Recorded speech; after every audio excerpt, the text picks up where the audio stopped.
All right, folks, and welcome to Ground School for Private Pilot.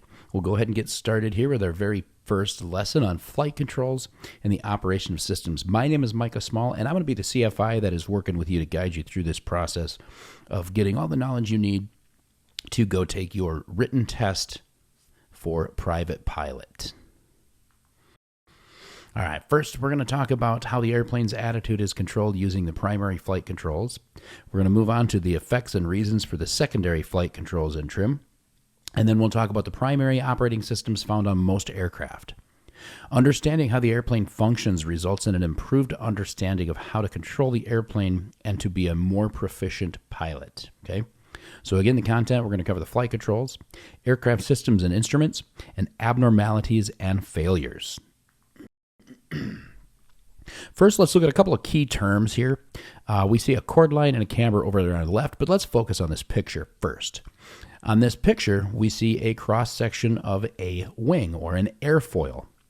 Okay, and the front of that airfoil is called a leading edge, and the back is called a trailing edge.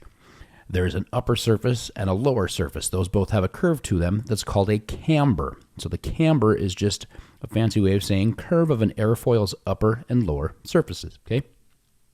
Now looking at that wing again, we have that straight yellow line that goes through this picture of the wing. That's called the chord line, and that's just the imaginary straight line joining the leading and trailing edges of that airfoil, okay? And then there is a mean camber line. Mean just means average, and camber line again is a curve of the wing. So that's just the average curve through the center of the wing. All right, so now we can talk about the primary flight controls. So on an airplane, there are three primary flight controls. One is called the ailerons, one is called the elevator, and one is called the rudder. So the ailerons, those are on the tips of our wings, and those actually turn the aircraft. So they're going to control the roll, and the axis of rotation is longitudinal, and it's going to provide lateral stability. So to turn the airplane left and right, we're going to use our ailerons, okay? Next is the elevator. That one's a little bit easier term for most people to understand because we know if we go to a hotel and get an elevator, we go up and we go down. That's exactly the same thing in an aircraft.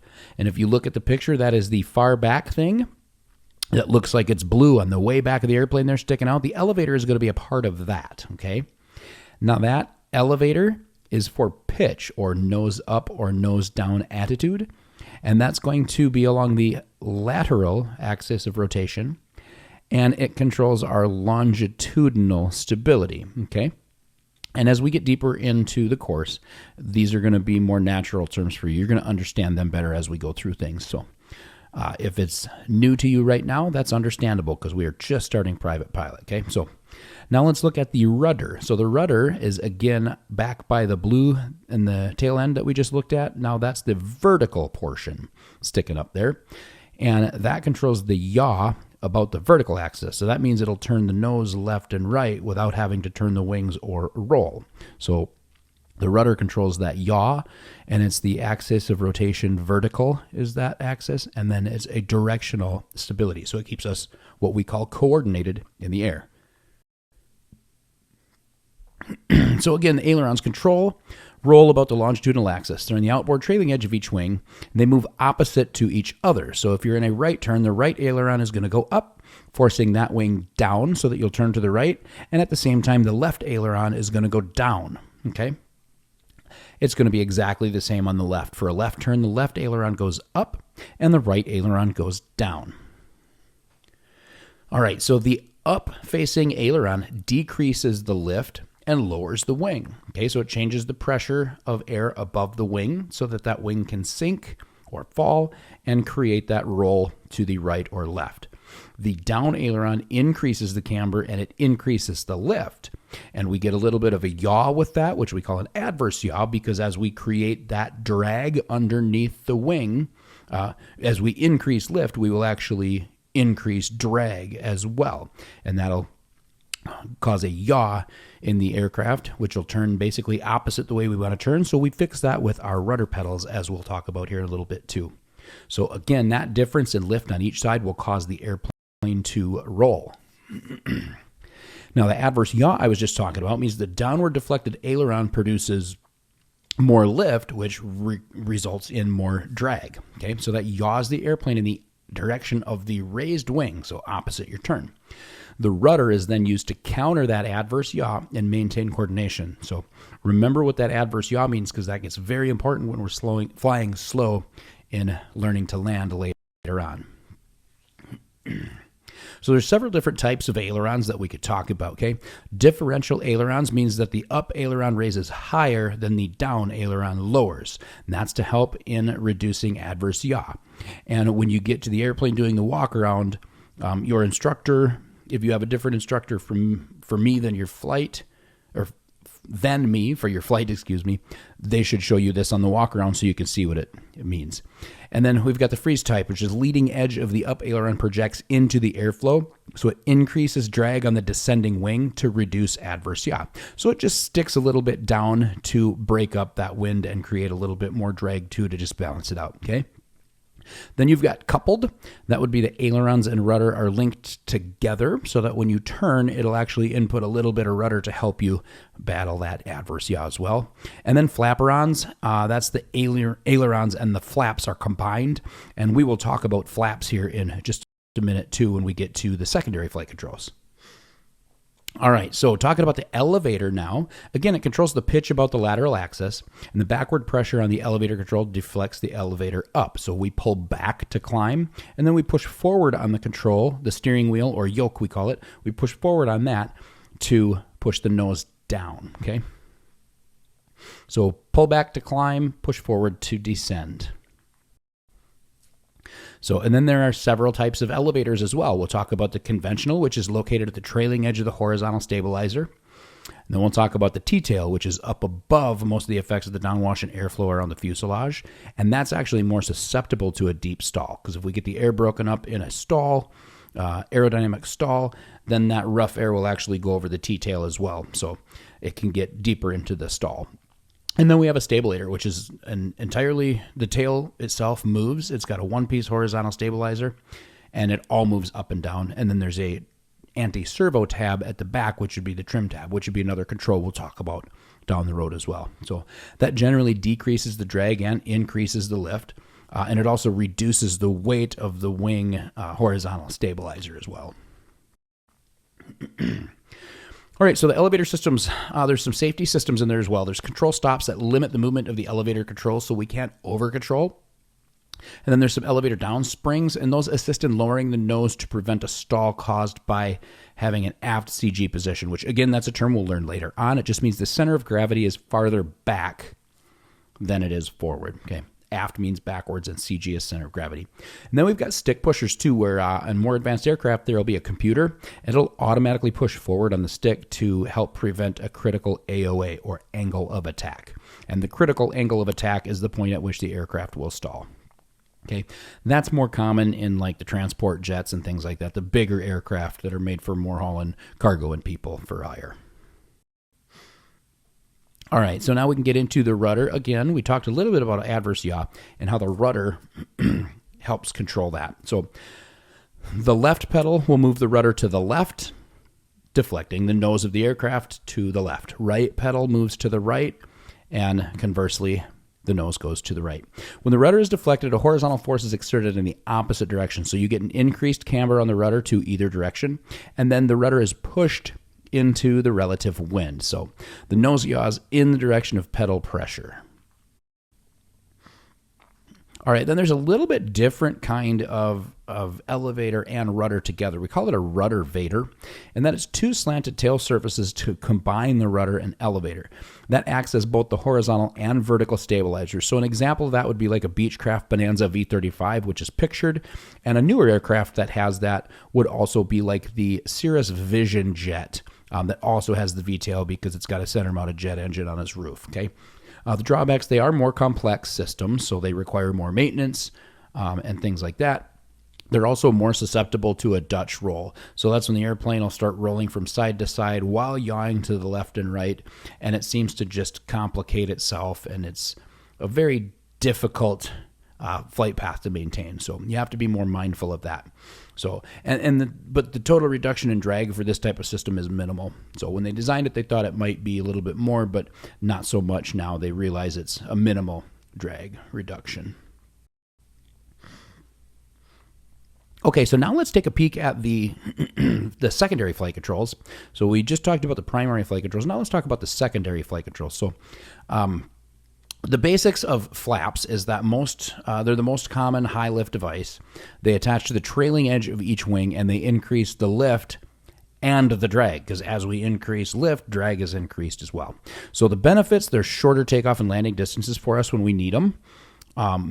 Improved climb capability, so we can climb faster because we create more lift, okay? But we're going to be, and we can go slower and have steeper approaches as well, okay? Because we can create more drag, so we can create more lift and create more drag, so we can fly at lower speeds and keep that lift, keep us in the air, okay? So then the types of flaps then are just going to be, as you can see, pictured down there, plain. Simplest, it increases the lift and the drag. Split, it deflects from the lower surface for slightly higher lift than plain flaps. Slotted has a duct between the flap and the wing, and it provides significantly more lift. And then there's a Fowler type of flaps, and that's a slotted flap that slides out on tracks, increasing the overall wing area. And the Fowler you're going to see on a lot of the bigger aircraft as well.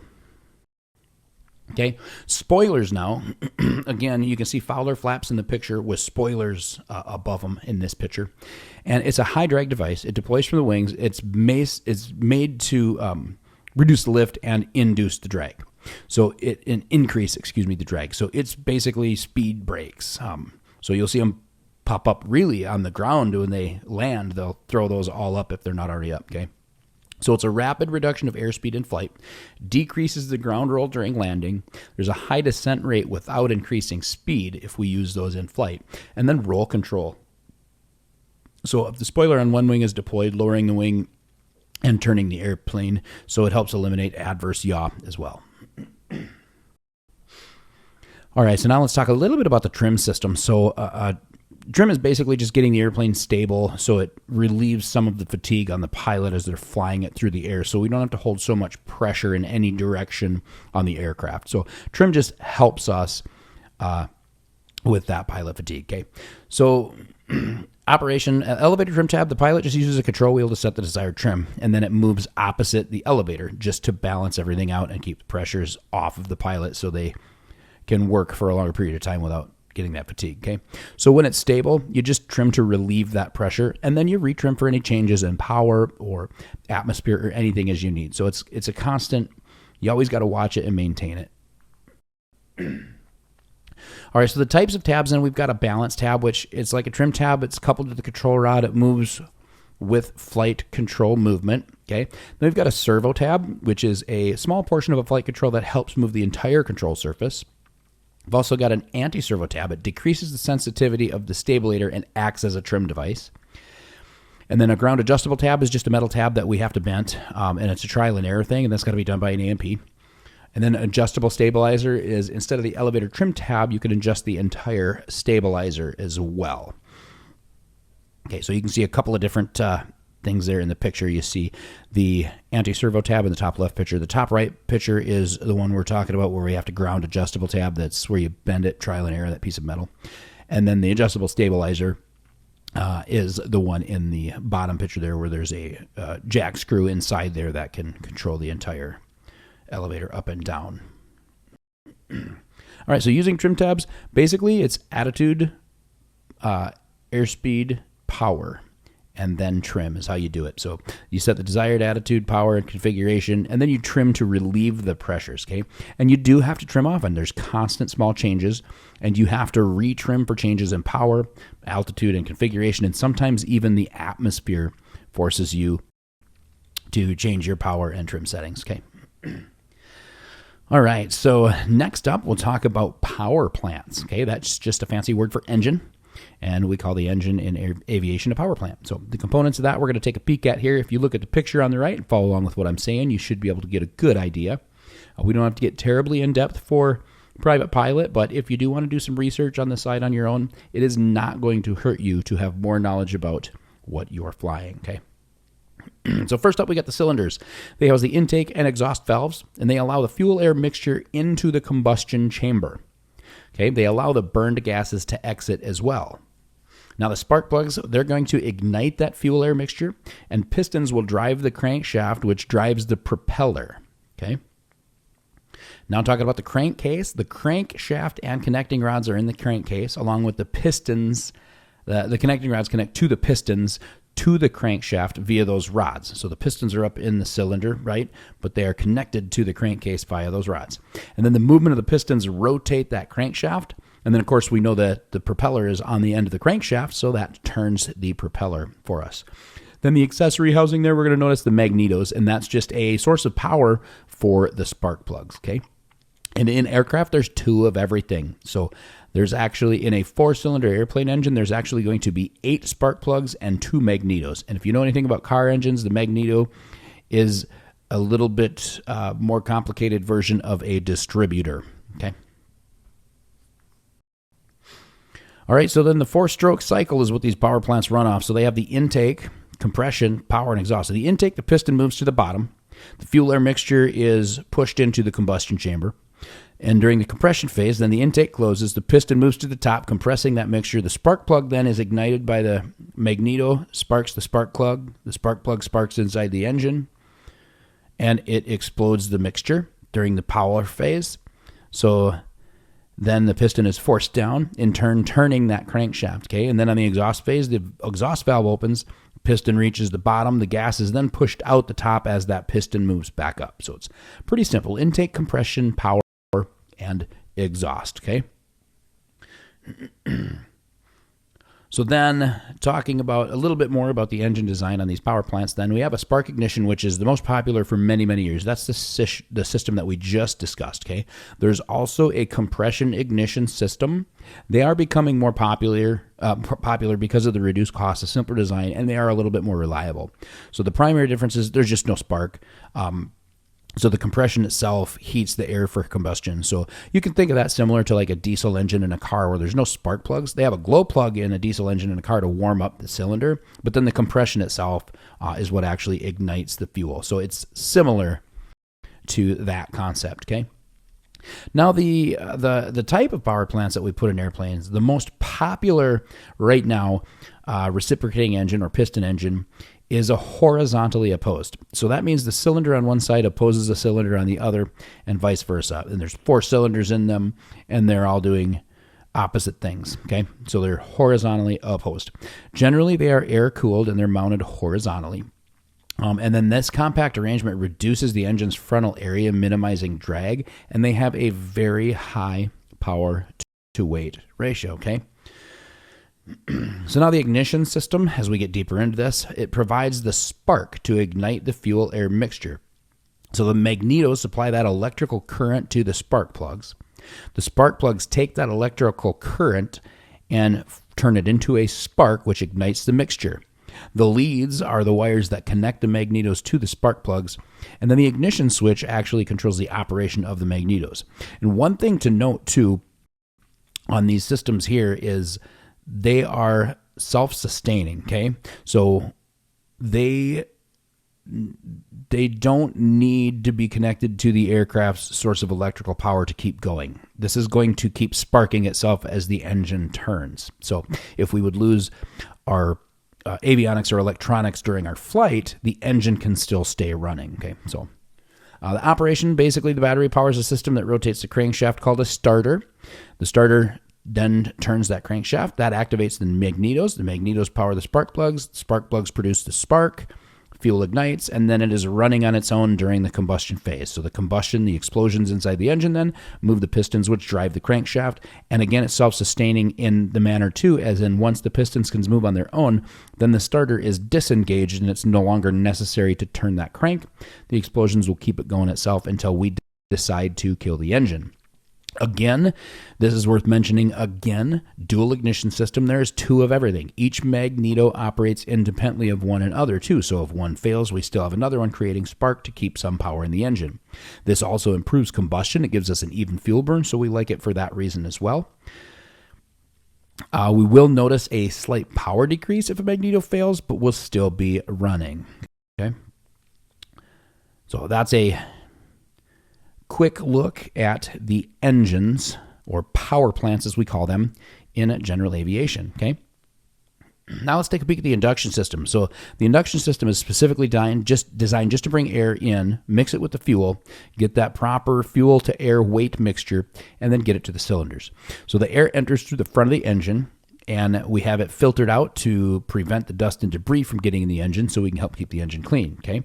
The alternate air source then can be used if that air filter becomes clogged, and it usually comes from inside the engine cowling, but that is not filtered, so we don't want to use that if we don't have to. And then we have two types of systems to talk about: the carburetor and a fuel injected system. Okay. So the carburetor, it mixes the fuel and air prior to it reaching the combustion chamber. Okay. There's a float type, which is the most common, and then there's a pressure system, which is rare, and that delivers fuel under pressure by a fuel pump. Okay. So for the carburetor, air enters through an air filter and then passes through the venturi. The float chamber then meters fuel to be mixed with the air, and then that fuel-air mixture is based on the throttle valve position. And then that fuel-air mixture flows to the combustion chambers. So you can kind of follow it around that drawing. And if you need to pause the video to study that drawing a little more, go ahead and feel free. Okay. Carburetor icing is the biggest disadvantage of running a carbureted system because there is a temperature drop in that venturi tube. Okay. And as the water vapor in there, it can condense and freeze. So fixed pitch propeller indications, you're going to see a drop in RPM and possibly some roughness in the engine. And in a constant speed prop, you're going to see a decrease in the manifold pressure, but the RPM will not decrease. So we have a tool for this. It's called carburetor heat, and it just preheats the air prior to reaching the carburetor, but it does decrease the engine power, sometimes by up to 15%. And when you apply that carb heat, it's going to melt the ice in there, and then it's going to kick some water through the engine, so it's going to run a little bit rough, and you'll lose a little bit of power when you first apply that carb heat. Then you're going to notice it might get a little bit rougher before it gets better, and then it'll start to get better. And then when it kind of returns, gives you a little bit of a gain at RPM back, then you can go ahead and shut the carb heat off, and you should get more power back again. You get your full power again. So now fuel injected system, that just means that it's, the fuel is sprayed directly into the cylinders. So there's a reduction in icing, improved fuel flow. We're going to get a faster throttle response, precise mixture control, better fuel distribution, and much easier cold weather starts. The biggest disadvantages are after the engine shut down, or if it's really hot, it's a lot easier to get a vapor lock, so it's very hard to get them started there. And then, of course, after a fuel starvation issue, if you would have a problem where you run out of fuel or forget to switch the tanks in like a Piper and you run it out of fuel, it's going to take a little bit more to get that restarted again, okay? So again, fuel injection, there's an engine-driven fuel pump, provides fuel to the fuel air control unit after the engine is started. There's also an auxiliary fuel pump, again, because we have two of everything critical in an airplane. So that provides fuel to the fuel air control unit for engine start and emergency use. And then a fuel air control unit just meters the fuel based on the mixture and the throttle position settings, okay? So the fuel manifold is basically the distributor. It distributes fuel to the individual fuel discharge nozzles in each of the cylinders. The nozzles then inject fuel directly into each cylinder intake port. And then the fuel pressure flow indicators provide information regarding the fuel system. All right, so moving on to the oil system. Well, oil lubricates the engine's moving parts. It cools the engine. It provides a seal between the cylinder walls and the pistons, and it carries away contaminants. Okay, we have two different types of oil systems. We got a wet sump where the oil is stored in a sump that is a part of the engine, and then the pump routes the oil to the engine. Gravity returns it down to the bottom where the sump is again. And then we have a dry sump where the oil is stored in a tank outside of the engine and it's circulated via pumps. Greater volume of oil can be supplied to the engine with the dry sump system, and it's good for very large reciprocating engines. Okay, so the indications we need to have available to us for the oil system, then we have to have an oil pressure gauge, so it's a direct indication of the system operations. Then we know if there's a problem, okay? Then the oil temperature gauge, we need to make sure we can understand and know where the temperature is supposed to run, and then have a gauge to tell us that we're in the green, we call it, and running within spec, okay? So if we have a high oil temperature, we're going to look at a few things. We're going to think there's a possibility of having a plugged oil line, or there's going to be a low oil quantity, or there's going to be a blocked oil cooler, or possibly a defective gauge. But if you notice, 3 out of the 4, or 75% of those, deal with the engine not getting enough oil. So we have to think about that when we notice an abnormality, okay?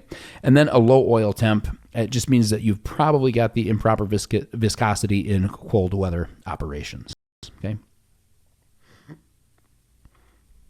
So let's take a peek at the cooling system now, and just a brief overview of that. And again, you can follow along on the picture on the right, but the biggest thing is we got to get heat out of the engine. We know oil helps a little bit, but we have to do more. So we have to get that removed or dissipated to prevent engine overheating so we don't have problems, okay?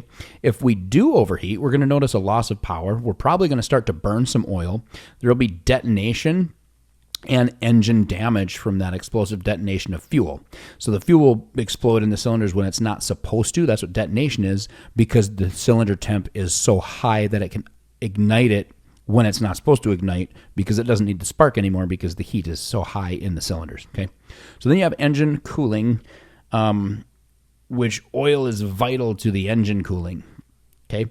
And then we also have additional external cooling that's necessary. So a lot of these small engines that you're going to fly in general aviation as a private pilot are going to be air cooled for the most part, okay?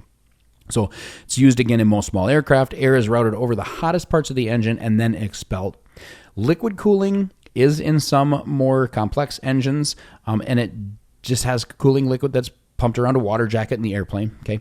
The benefits of that, there's less of a chance of shock cooling, and then you can direct coolant to specific areas, okay?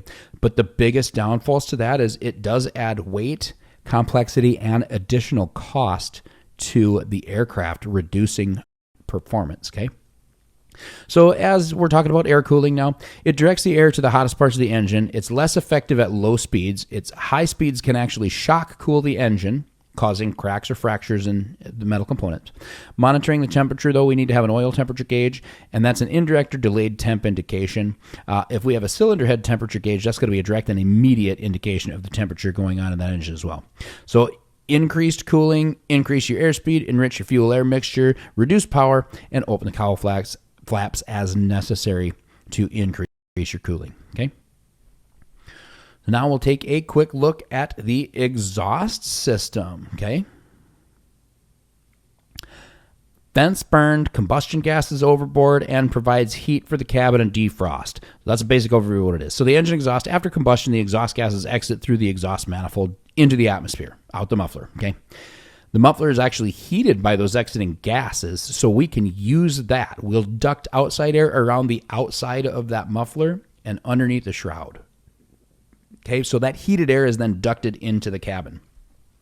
So the exhaust system must be in good condition and free of cracks, because those exhaust gases actually contain carbon monoxide, which is odorless and colorless, and that can give us a form of hypoxia, which is called carbon monoxide poisoning, which we'll go in depth in our human factors and physiology lesson later on in the program here, but at least get that in your mind for now, okay? So in the exhaust system, we've got the exhaust gas temperature probe, and that just tells us our EGT, as we call it. It measures the temperature of the gases that exit the manifold, and that temperature can actually vary based on the fuel-air ratio, so we can use that as it's highly accurate in setting our mixture or leaning our fuel so we can burn less fuel at cruise. And then a FADEC is a full authority digital engine control. It's going to be a little bit more complex airplanes, but it's just a digital computer that's used to control the engine and propeller.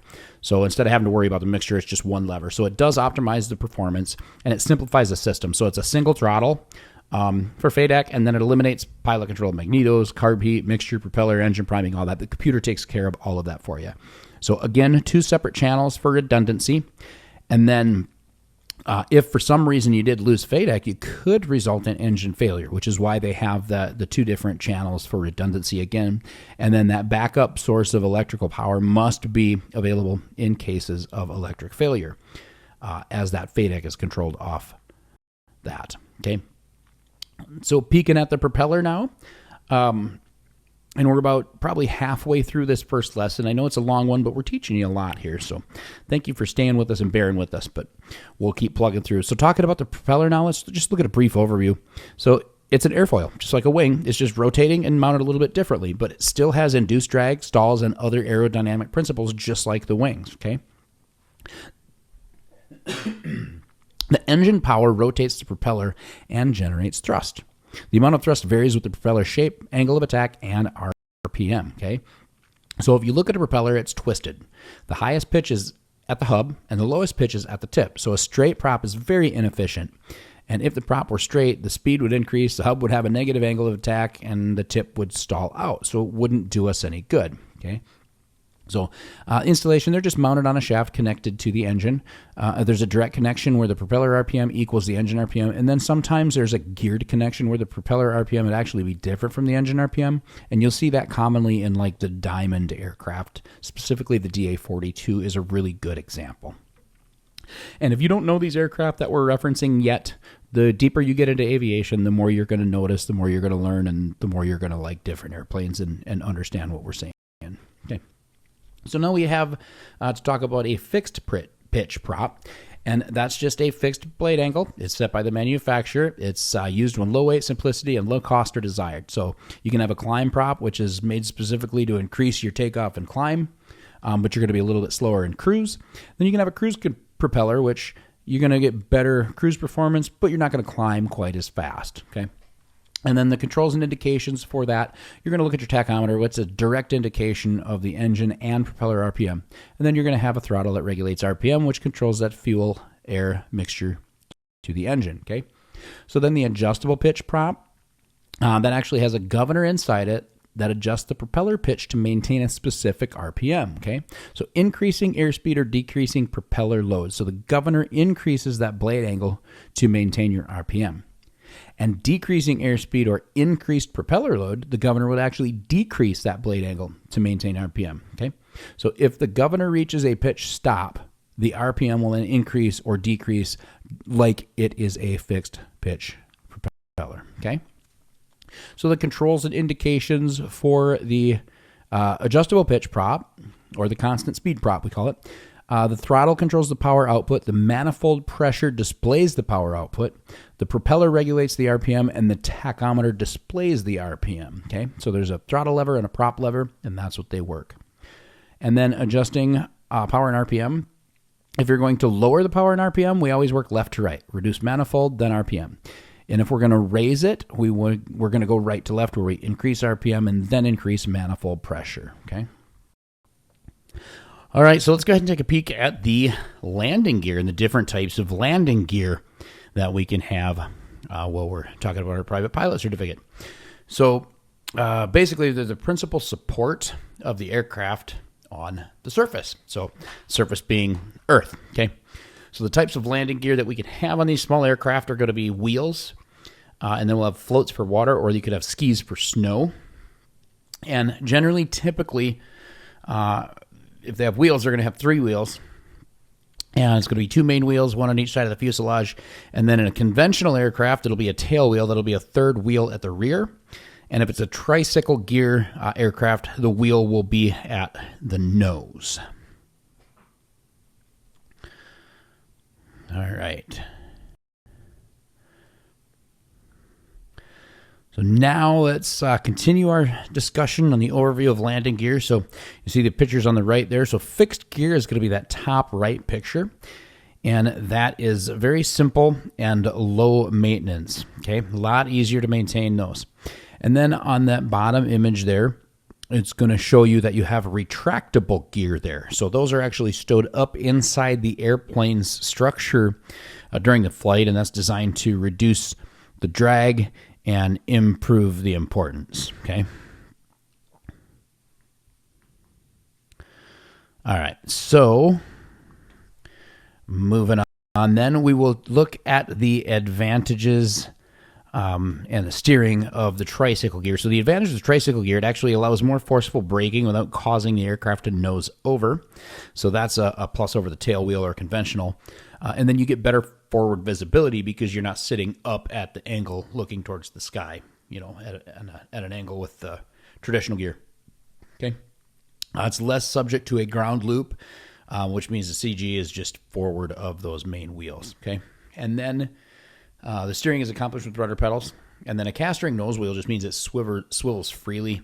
So the cast ring nose wheel, it's more just differential braking really that's going to be turning you on the ground because that casters freely. But a steerable nose wheel then is linked to the rudder pedals by either cables or rods or bungees or something to that effect. So then looking at the tail wheel gear, the advantages, you do have greater ground clearance for a larger propeller, so less apt to have a prop strike if you're controlling the aircraft correctly. And it is more desirable for like your grass or gravel or sand or, the unimproved airfields that don't have the asphalt or concrete runways. And then due to the CG location, the directional control is more difficult on the ground. So that center of gravity is behind those front wheels. So it just makes it a little bit harder to control on the ground and more susceptible to what we call a ground loop or spinning the aircraft around. Okay. And again, because that nose is pointed up there, as you can see in the picture, it reduces that forward visibility just a little bit. So for a tail wheel aircraft, you do need a little additional training and then a signature in your logbook that says that you have been trained and you're signed off to fly tail wheel. So in the landing gear system, looking at the hydraulics, this would be for your retractable gear. So you're going to have a reservoir, a pump, a filter, a selector valve, a relief valve, an actuator, or the servo. And then the servo is just the cylinder with a piston inside it, and that's going to move the system or flight control backwards or forwards. So these hydraulics work for multiple systems, but this is more in respect to a landing gear system right now. So the basic operation that you need to know at the private pilot level is just that fluid is pumped from the reservoir through a filter into an actuator or a servo. And it could be a double acting servo so that the fluid goes back and forth between the reservoir so it can move it both directions. So that selector valve allows the fluid direction to be controlled then, of course, so you could go forward or backwards or up or down or left or right, etc. And then the relief valve actually provides an outlet in the event of an excessive pressure because we don't want that building up pressure until it bursts a seal or something. So there's got to be relief valves in the system as well so we don't blow hoses or seals, etc. Okay. So then kicking out of the retractable gear, landing gear, now we'll go look at the braking systems on these. So it's located on the main wheels, and it's applied by foot pedals, most common, or sometimes you'll see a hand control. And then in some aircraft, like some Pipers, you'll have foot pedals, on the left seat, but nothing on the right, so you have to use a handbrake then. And that's just for the brakes. Both sides will still have the rudder pedals. So, but the foot pedals operate independently and allow for differential braking so that you can have a little bit of assisted with steering, little assist with the steering to turn around sharper and such as you need. Okay. So a quick overview with the fuel system. There's really essentially two different types, and it's just a way to get fuel to the engine all the time. And you want clean fuel from the tanks, obviously. So gravity feed system, it's exactly what it sounds like. Gravity transfers that fuel from the tank down into the engine. And that would be on your high wings like your Cessnas and things like that. Now on a low wing aircraft like Diamonds or Pipers or something like that, you're going to have a fuel pump system that's going to pump and transfer the fuel from the tank to the engines when the wings are below the engine. So you're going to have on those systems, you'll have two because you'll need that redundancy. So you'll have a primary engine-driven pump that does most of the work, and then you'll have an electric pump as a backup. So, and if you want to take a little bit of time here to pause this and look at the image, feel free. All right, so the main components, obviously we're going to have a fuel tank.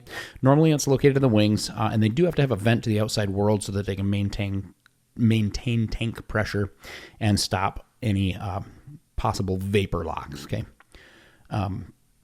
So it also has an overflow drain, so if the fuel expands, it won't expand and damage anything. It'll just leak out onto the ground, okay? Fuel strainer then removes moisturizer and other sediment in the system. So you have to drain that strainer before each flight. Just make sure there's no gunk or water or anything in there. Water can be very, very, very hazardous in an airplane. So in cold weather, it can actually freeze and it'll block your fuel lines. And in warm weather, it'll just stop the engine because water is not compressible like fuel-air mixture, okay? So then the fuel selector, this is what it looks like in a Cessna. And you just set it to left, right, both. And then you just have to watch your fuel consumption and how much you have. in a Piper, that's going to look a little bit differently, and it's going to be down to your left-hand side. But in the Cessna, this will be kind of right in the middle, either between the seats in the older ones or up kind of between the feet in a newer model. So then, again, continuing on with the fuel system components, we have a primer. It's just going to assist with the engine start. It's just going to draw the fuel up into the cylinders, vaporize it into the cylinders before you start. And then your fuel gauges, you're going to have a quantity gauge, which tells you how much is there. And then a pressure gauge indicates the fuel pressure in the lines on some systems. And the big thing with fuel in an airplane is never trust your gauges. Always look for yourself, because if a gauge gets stuck on full, you didn't look at the fuel in the wing, you don't want to run yourself out of fuel. So always verify for yourself as well. Okay. So breaking into the electrical system now, we'll talk a little bit about it. You don't have to get super in depth with this, but at least know the basics. And again, take the time to pause the video and look through this schematic over here on the right side, and just kind of remember a little bit about some of the names of what things are and kind of how they work. You don't need to get super deep in how an alternator works, but at least know what it is, where it is, and why it is in your aircraft. So the basics there, most aircraft are going to use either a 14 or a 28 volt direct current or DC system. And the main components in that are going to be your alternator and or generator, a battery, and then you're going to have your master battery switches, an alternator and generator switch, or generator switch. A bus bar is just the fuses or circuit breakers where those are kept. And then you're going to have a voltage regulator, and then you're going to have either an ammeter or a load meter to know the status of the electrical system, to check that. And then obviously the electrical wiring is going to connect everything together. And as aircraft get more complex with more electronic devices, you'll see more circuit breakers, more fuses, etc. in those as they have more avionics in them. Okay. So power generation, you're either going to have an alternator or generator. Both will be engine driven, and they're just going to deliver that electrical power to the system and charge the battery at the same time. So alternators can power an entire electrical system even at low RPM, and the alternator output is more constant through a wide range of engine speeds. Okay, and then a voltage regulator just controls the rate of charge to the battery. So batteries, primarily the main battery, the purpose is just to provide power for engine start and then to provide power in case of an alternator failure for your electronics.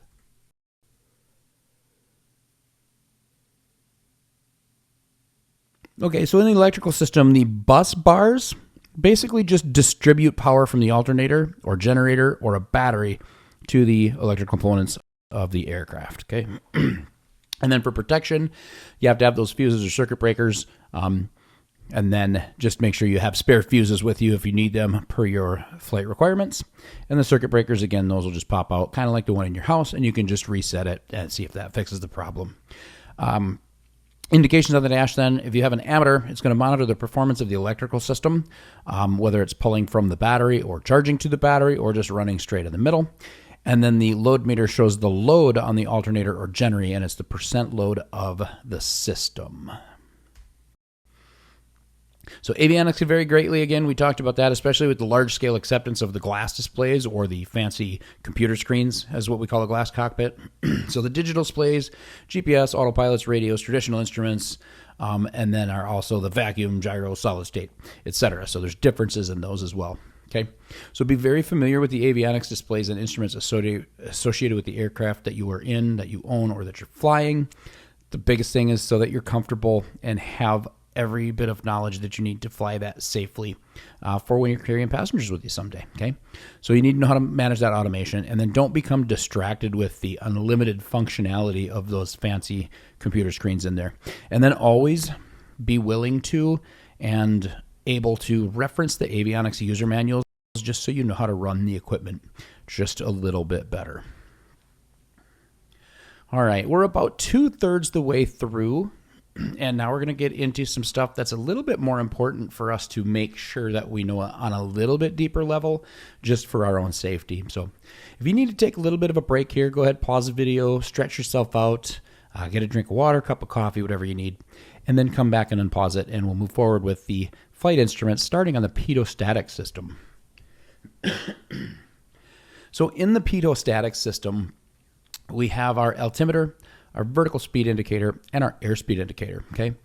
The static pressure, that is the still pressure. It's measured at a flush static port where air is not disturbed, and it connects to all three of those instruments. Now, if you're in a Cessna or similar, it's going to be a static port right on the side of the airplane. You're going to see the flat metal disc with a hole in it like that. If you're in some of the Pipers have a static mast, pitot-static mast on them instead, then that static port is going to be right on the back of that mast as well. Okay.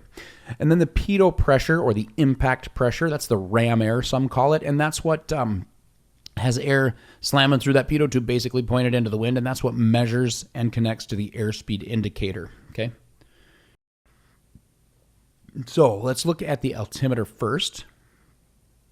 The altimeter, it is a static air, the static air pressure, tries to compress wafers, aneroid wafers, while a natural springiness tries to expand them, okay? So the compression and expansion move gears and linkages to change the altitude displayed on the front of that altimeter. So aneroid basically just means barometer. So it's just dry barometer, and those aneroid wafers are what helps spins the gears with the air around inside that can compress or contract them. Okay.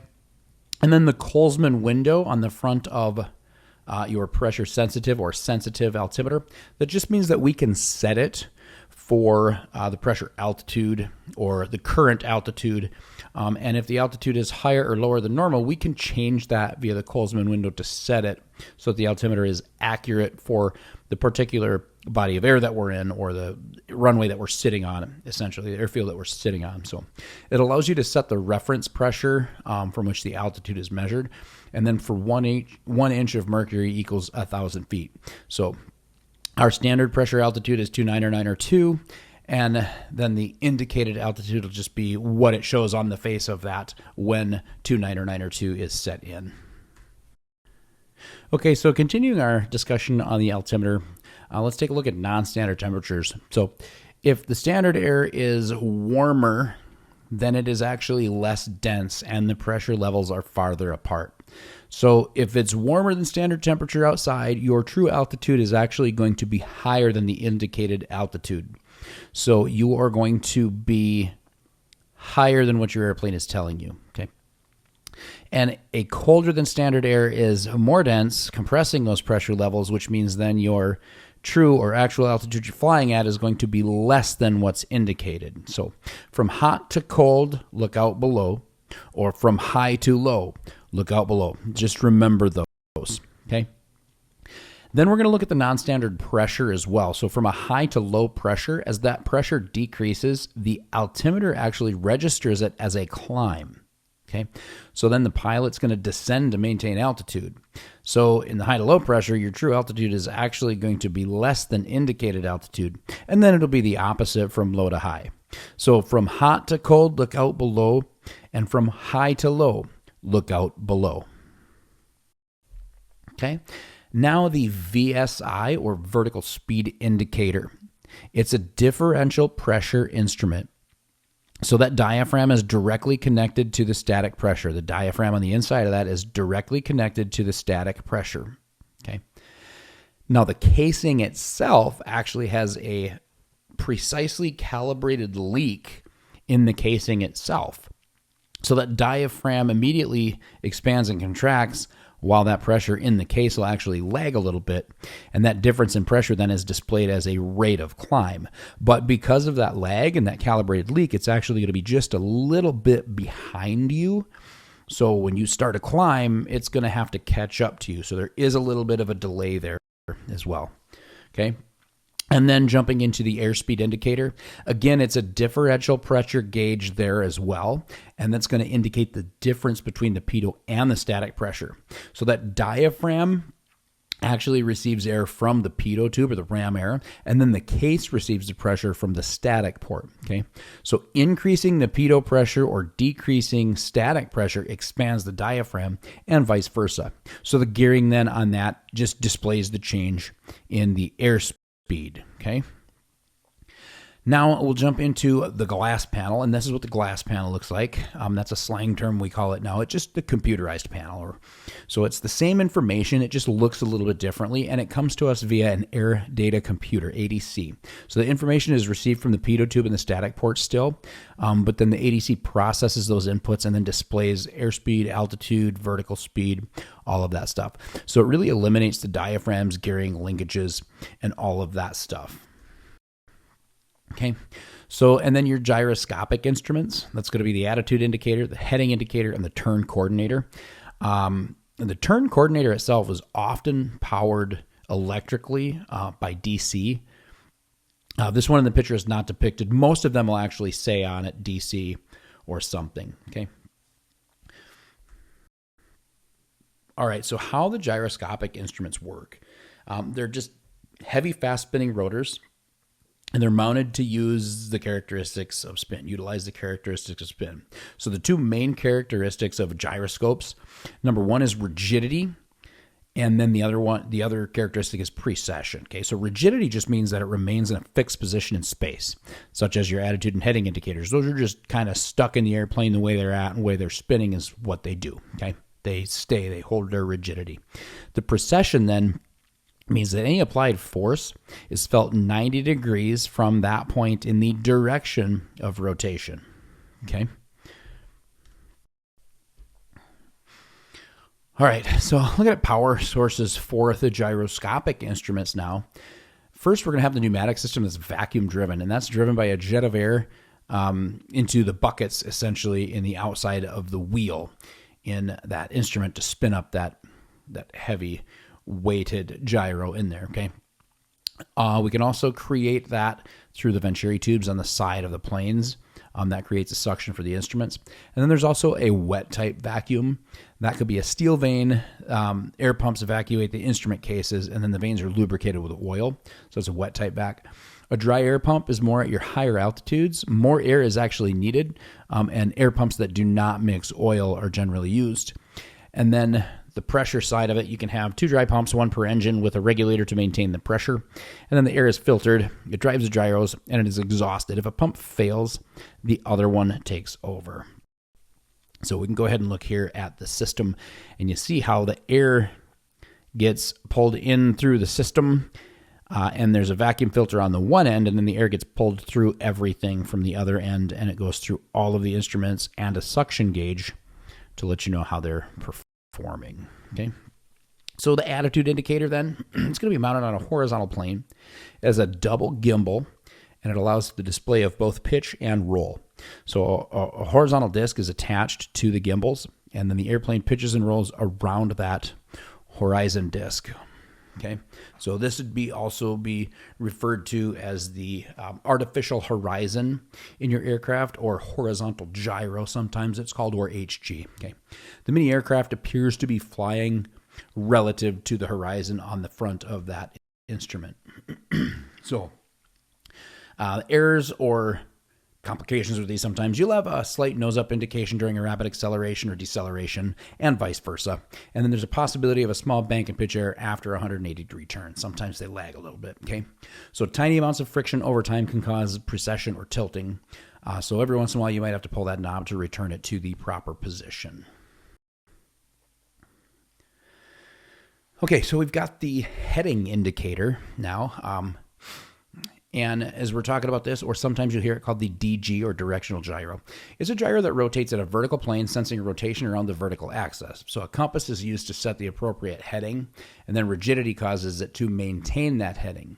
However, this does have a precession error that we have to watch about every 15 minutes, and that's to do with its precession characteristics, but also the Earth rotates at about 15 degrees per hour. So every 10 to 15 minutes, we just have to set that and make sure that we're aligned with our magnetic compass so that we have the best direction possible off of that instrument. Okay, so then peeking next at the turn coordinator, and this just makes sure that we have the ball centered, or the brick centered, which we'll talk about in future lessons too.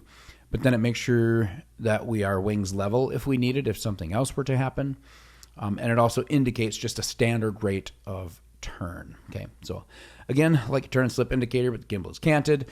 This senses the rate of roll and turn, and then the turn and slip indicator is that ball or the brick on the glass panel, and that just gives you your slip skid indication. Okay, it's powered by air or an electric motor. Most cases it's an electric motor, but they do power them pneumatically as well, so just be mindful of what your aircraft has in it. It rotates around the vertical axis, and it's a canted mounted gyro, and the yawing force produces a force in the horizontal plane tilting the gyro left or right. So the spring works to maintain center and position and then prevents tumbling of this instrument. And then the gyroscopic instruments on the EFD, or electronic flight display, they're replaced with AHRS, attitude and heading reference system, and then the spinning gyros are replaced with solid-state laser systems that don't tumble. Heading information comes from a magnetometer, and all information is processed and displayed on the PFD. So, again, the moving parts then disappear as well. Heating systems in the aircraft, we got hopefully about 20, 25 minutes all left. I know this is a long lesson, but we're getting down there, so you're learning a lot of stuff. Heating systems, we've got the exhaust type. It's the simplest type. It's used on most light aircraft. The outside air is ducted through a shroud around the muffler, which is heated by the hot exhaust gases. Then we've got a fuel-fired, which means a small mounted or portable space heater or heating device. Fuel burns in the combustion chamber. Air is ducted around the chamber and into the cabin. Combustion heater often used for larger and more expensive aircraft. It's just similar to the fuel-fired, but it's activated by a thermostat based on cabin temperature. They're very safe. The overheat switch and design makes it unlikely for any carbon monoxide poisoning on those combustion heaters. And then bleed air, so used on turbine or jet engine aircraft. It's hot compressed bleed air is mixed with the ambient air and then sent into the cabin. Okay. So looking at our pressurization systems now, again, as a private pilot, you don't need to know this. You probably won't be tested on it, but it doesn't hurt you to understand a little bit about what's going on. And then if you progress through higher levels later on, you can study it deeper. But aircraft flown at high altitudes, there's two big reasons we do that. They're more fuel efficient, and then we can avoid bad weather and turbulence by flying over and above it. Okay. Operation, basically, cabin, flight, and baggage compartments are pressurized. Then it's just they take the atmospheric air and compress it. Compressed air is conditioned and sent into the cabin, and then air exit through the outflow valve on the back, just so you don't blow it up like a balloon and pop it. Okay. There's a control system for that. There's going to be a cabin pressure regulator that controls the cabin pressure. The outflow valve allows that air to exit, allowing for a constant airflow. And then the safety valve, it's a pressure relief, vacuum relief, and then a dump valve if the pilot would need to get rid of that pressure in a hurry for some emergent reason. And then the pressurization instruments, it's just going to have a differential gauge that shows you the difference between inside and outside air. The cabin altimeter shows you what it feels like inside the airplane as far as altitude, and the cabin rate of climb is what it feels like inside the airplane and how fast you're climbing or descending. But neither of these gauges are indicative of the aircraft outside or what the aircraft necessarily is doing. All right, de-icing system overview, anti-ice and de-ice. It's just anti-ice equipment that prevents ice formation, and then de-ice removes it once it's formed. So the protected surfaces can include wings, tails, pitot and static ports, fuel vents, stall warnings, windshields, propeller blades, etc. So you'd have to look into your POH for your aircraft icing certification and limitations, but most of the time in general aviation, you're not going to see a whole lot of these things. You might get a windshield defrost, a pitot heat, and some cabin heat, stuff like that, but you're probably not going to see real de-icing measures on the wings and tail sections. So ice protection on the airfoil, we could have de-ice boots. It's just a rubber boot that's inflated on the wing's leading edge to pop up the ice, and it's usually an engine-driven pump or bleed air that inflates the boots to break that ice up. Thermal anti-ice, hot air from the engine or compressor is pumped into the wingtips, and then weeping wings or antifreezes weeps through teeny tiny microscopic holes in the leading edge of the wing to prevent it from forming in the first place. Windscreen and propeller, alcohol is used to prevent ice buildup on the windscreen and propeller, and then there could also be electric heat and anti-ice boots, of course, with electrical wires to heat the props. So oxygen systems, again, more than you really need to know for private, but we want to give you the best chance of success for passing your test. So the more information you've got, the better. So oxygen systems. Fixed installation is the most common in the high altitude aircraft. It's built in and serviced as a part of the aircraft. And then in smaller aircraft, you're going to have portable installation. You're going to have a container regulator, mask outlet, pressure gauge, etc.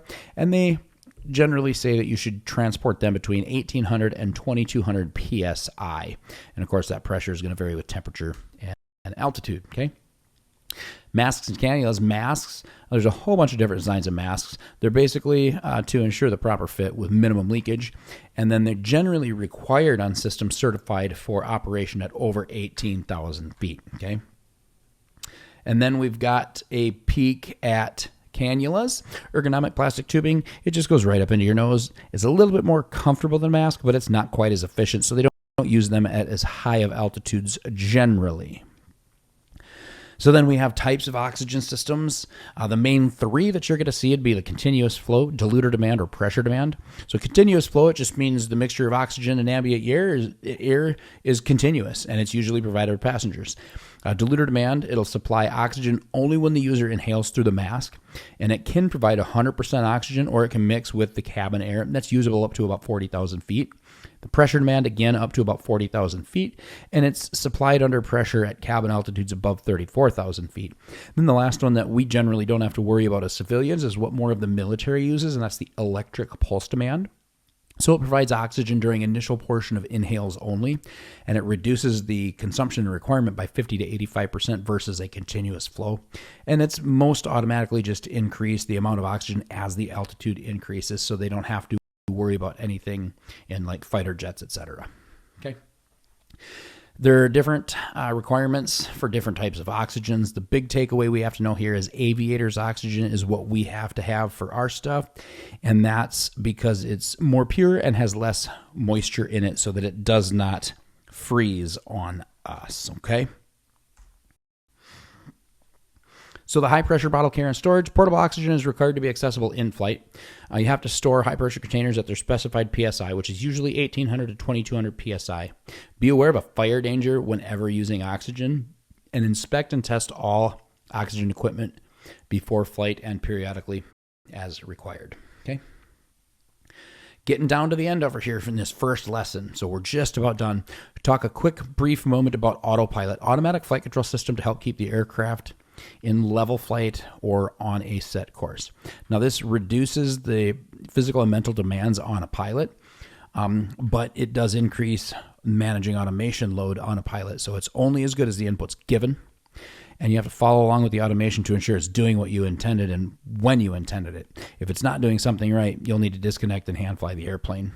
And honestly, as a private pilot, hopefully your trainers don't have an autopilot in them, because you shouldn't be autopiloting your aircraft for quite a while until you get the hang of how to fly, okay? All right, so abnormalities and failures.